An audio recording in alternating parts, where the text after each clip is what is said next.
নাই কি ক'ব ছাৰ হয় এতিয়া 11টা বাজিব 2 মিনিট বাকী আছে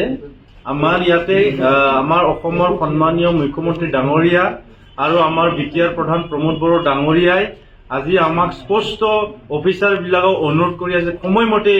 অফিচ কৰিব লাগে কিন্তু আজি দেখিছো তামুলপুৰ শিক্ষাখণ্ডৰ আজি ইয়াতে কোনো বিষয়া নাই গতিকে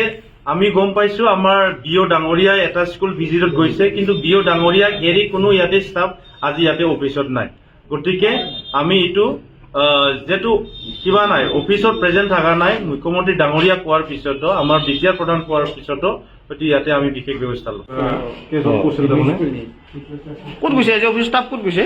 বিওটো কৈ দে ষ্টাফ ক'ত গৈছে আজি বিও ছাৰে বাহিৰত গৈছে কি কয় মানে কিবা হেডমাষ্টাৰ ছাৰত আছে হেডমাষ্টাৰ ছাৰত গৈছে স্কুলত গৈছে তাৰমানে স্কুলত গৈছে স্কুলত গৈছে বাকী ষ্টাফ ক'ত গ'ল বাকী ষ্টাফটো মই নাজানো ক'ত গৈছে আপুনি কোন মই চিএচিচি চিএচিচি